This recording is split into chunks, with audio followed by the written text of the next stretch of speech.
Topper ചാനലിന്റെ മറ്റൊരു ക്ലാസ്സിലേക്ക് സ്വാഗതം. ആർട്ടിക്കിൾ പഠിക്കാൻ ഇത്ര എളുപ്പമോ? ഡിഗ്രി നിലവാരത്തിനും LD നിലവാരത്തിനും ഒരുപോലെ ഉചിതം.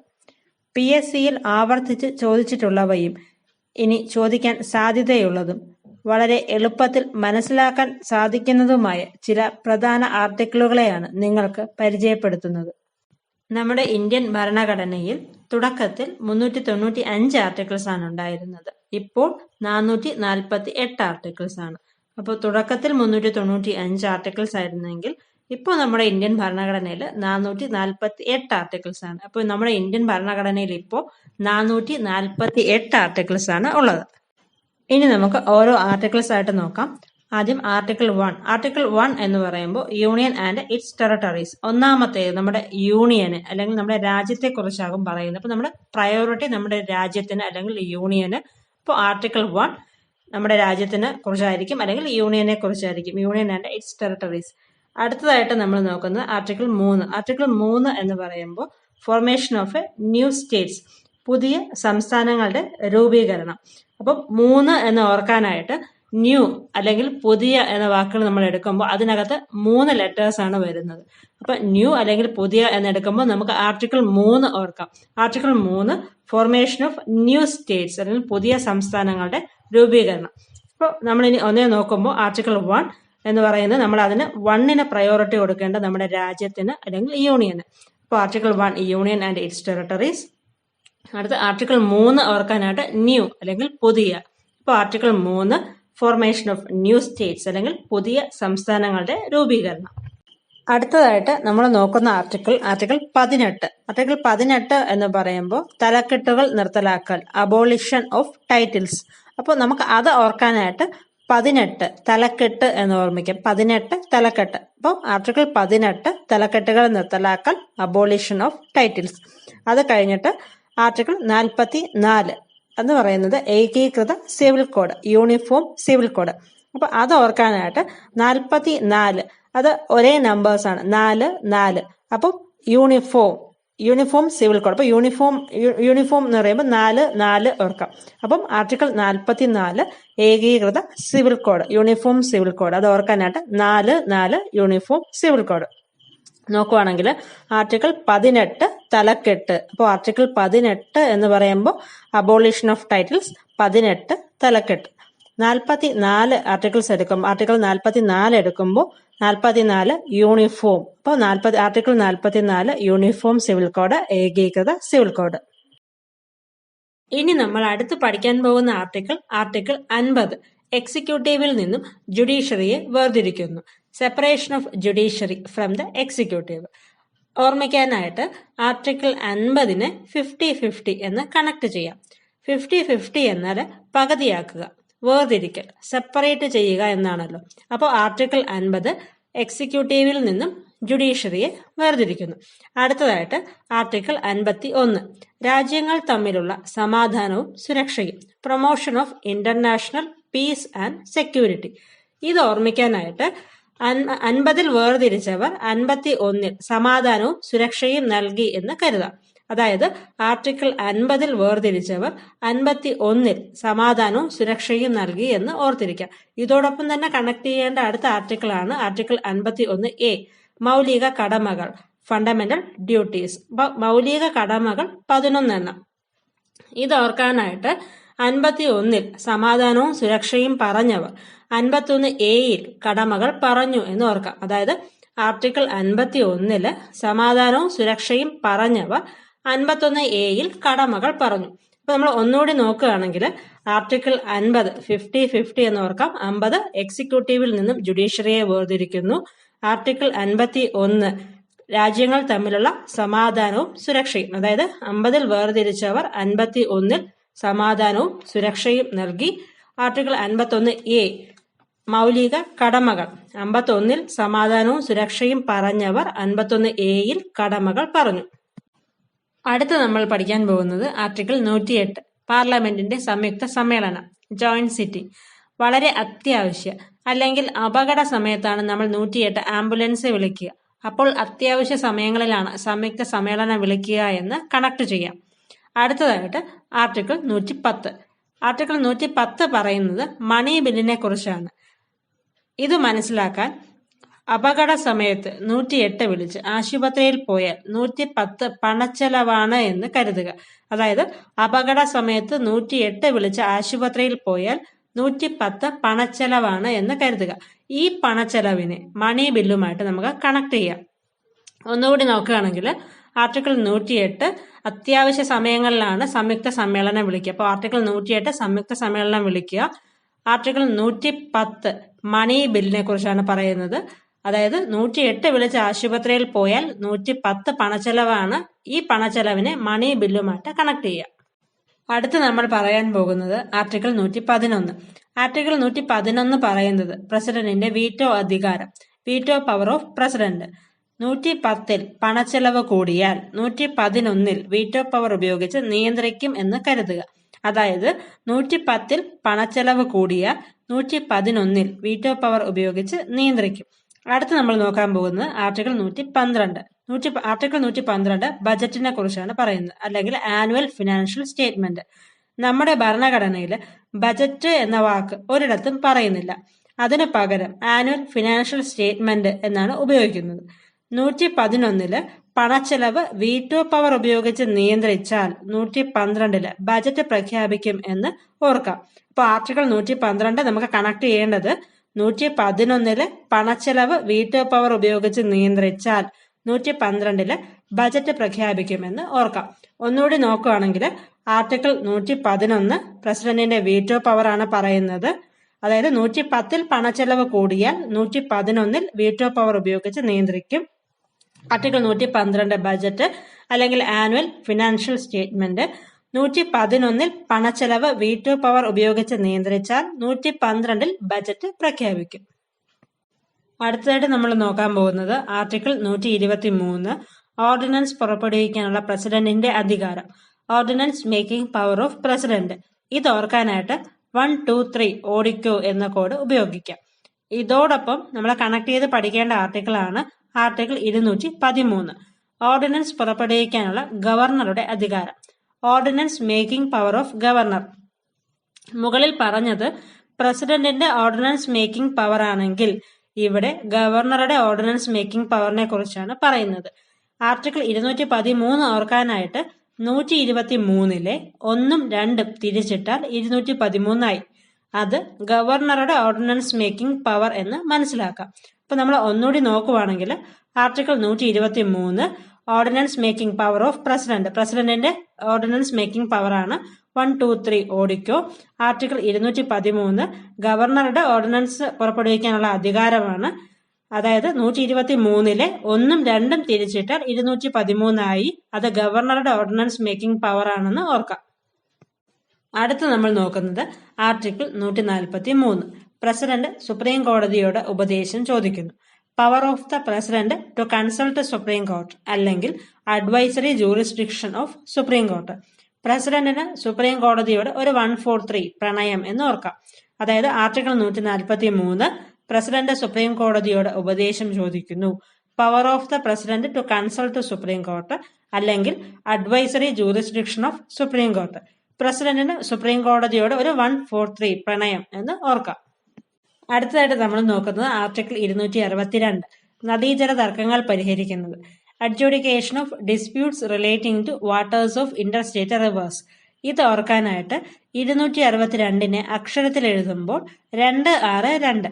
6 എന്നാൽ നദി. അപ്പോൾ നദിക്ക് ഇരുവശവുമുള്ള 2 സംസ്ഥാനങ്ങളുടെ പ്രശ്നങ്ങൾ അല്ലെങ്കിൽ നദീജല തർക്കങ്ങൾ എന്ന് ഓർക്കാം. അപ്പൊ 262 അക്ഷരത്തിൽ എഴുതുമ്പോൾ 262. 6 എന്നാൽ നദി. അപ്പോൾ നദിക്ക് ഇരുവശവുമുള്ള 2 സംസ്ഥാനങ്ങളുടെ പ്രശ്നങ്ങൾ അല്ലെങ്കിൽ നദീജല തർക്കങ്ങൾ എന്ന് നോക്കാം. അടുത്തതായിട്ട് ആർട്ടിക്കിൾ 265. ആർട്ടിക്കിൾ 265 പറയുന്നത് നികുതികൾ, taxes not to be imposed without the authority of law. അപ്പോൾ ആർട്ടിക്കിൾ 262 നദീജല തർക്കം പരിഹരിച്ച് ആർട്ടിക്കിൾ 265 നികുതി ചുമത്താൻ തീരുമാനിച്ചു എന്ന് കരുതാം. 262 നദീജല തർക്കം പരിഹരിച്ച് 265 നികുതി ചുമത്താൻ തീരുമാനിച്ചു എന്ന് കണക്ട് ചെയ്യാം. അപ്പൊ ഒന്നുകൂടി നോക്കുവാണെങ്കിൽ ആർട്ടിക്കിൾ 262 നദീജല തർക്കങ്ങൾ പരിഹരിക്കുന്നത് 262 അക്ഷരത്തിൽ എഴുതുമ്പോൾ 262 6 എന്നാൽ നദി. അപ്പോൾ നദിക്ക് ഇരുവശവുമുള്ള രണ്ട് സംസ്ഥാനങ്ങളുടെ പ്രശ്നങ്ങൾ അല്ലെങ്കിൽ നദീജല തർക്കങ്ങൾ എന്നോർക്കാം.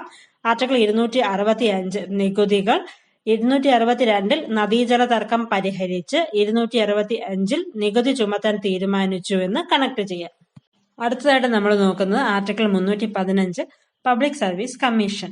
ഇത് ഓർക്കാനായിട്ട് സാധാരണ PSC പരീക്ഷകൾ 2 മണിക്ക് തുടങ്ങി 3:15 അവസാനിക്കും. ഈ 3:15 സ്ട്രെസ് ചെയ്ത് വായിക്കുക. അപ്പോൾ ആർട്ടിക്കിൾ 315 പബ്ലിക് സർവീസ് കമ്മീഷൻ എന്ന് ഓർത്തെടുക്കാം. അടുത്തായിട്ട് ഇതിനോടൊപ്പം തന്നെ കണക്ട് ചെയ്ത് പഠിക്കേണ്ടതാണ് ആർട്ടിക്കിൾ 312 ഓൾ ഇന്ത്യ സർവീസസ്. അതായത് ആർട്ടിക്കിൾ 315 PSCക്ക് മുകളിലാണ് ആർട്ടിക്കിൾ 312 ഓൾ ഇന്ത്യ സർവീസസ് എന്ന് ഓർക്കുക.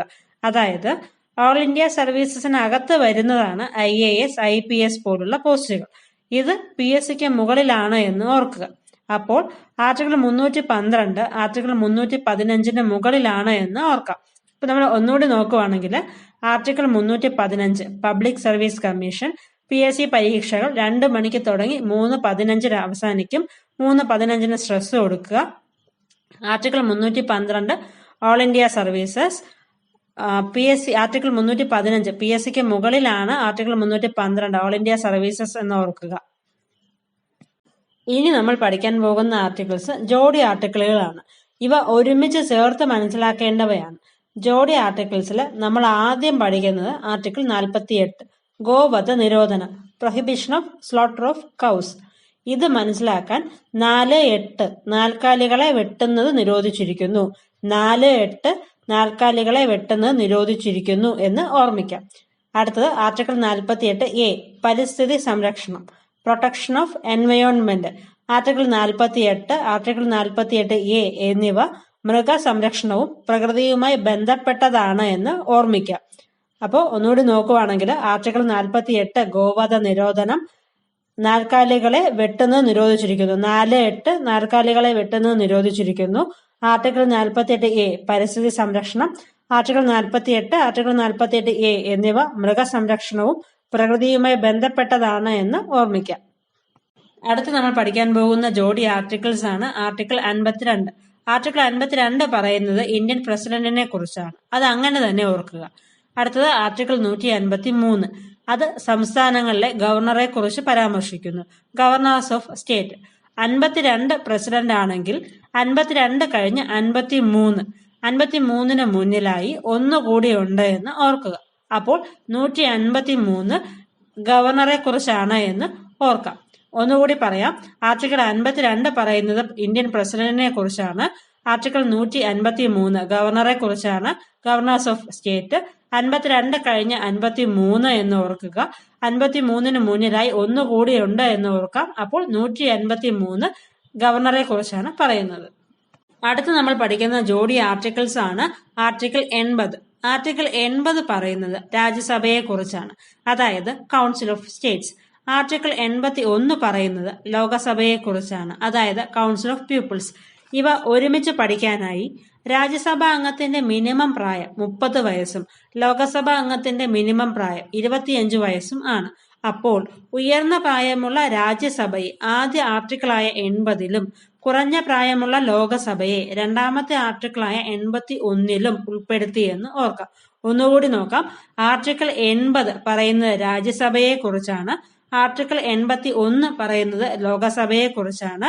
ഇത് ഓർക്കാനായി ഉയർന്ന പ്രായമുള്ള രാജ്യസഭയെ ആദ്യ ആർട്ടിക്കിളായ 80ലും കുറഞ്ഞ പ്രായമുള്ള ലോകസഭയെ രണ്ടാമത്തെ ആർട്ടിക്കിളായ 81ലും ഉൾപ്പെടുത്തിയെന്ന് ഓർക്കാം.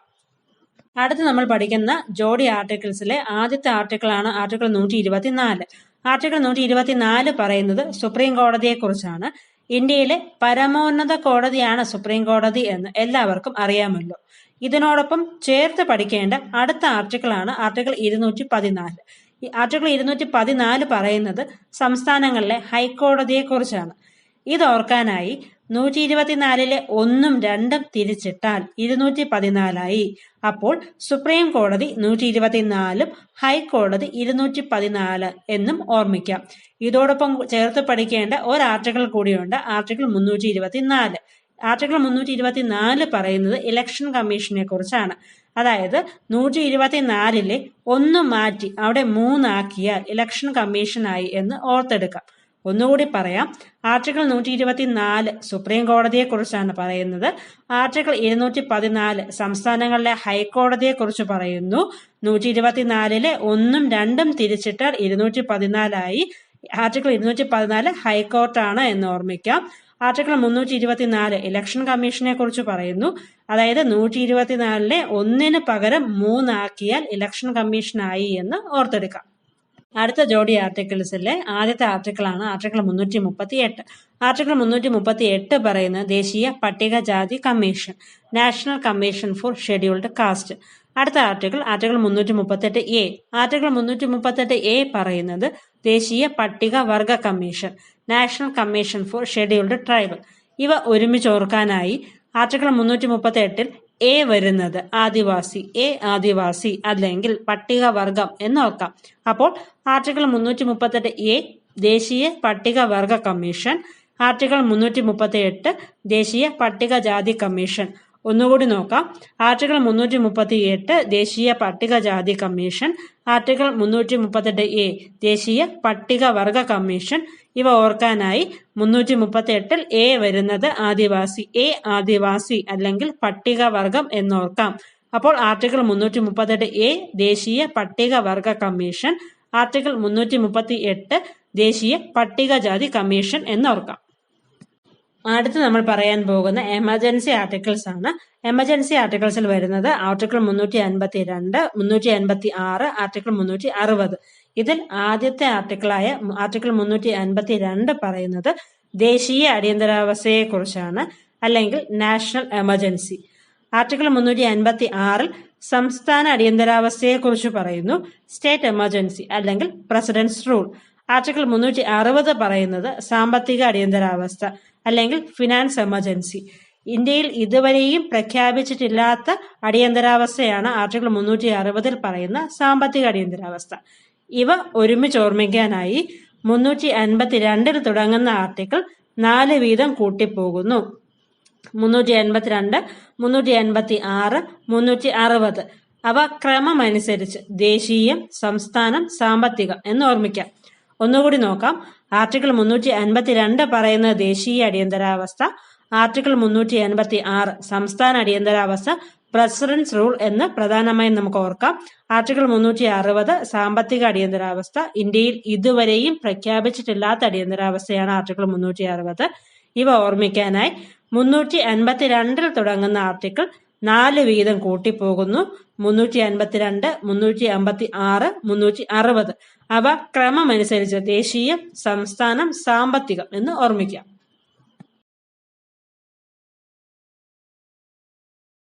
ഈ വിലപ്പെട്ട വിവരങ്ങൾ നിങ്ങൾക്ക് ഉപകാരപ്പെട്ടു എന്ന് കരുതുന്നു. തുടർന്നും ഞങ്ങളുടെ വീഡിയോകൾ കാണാനായി ടോപ്പർ ചാനൽ സബ്സ്ക്രൈബ് ചെയ്യുക. നോട്ടിഫിക്കേഷൻ ലഭിക്കാനായി ബെൽ ഐക്കൺ പ്രസ് ചെയ്യുക. നന്ദി.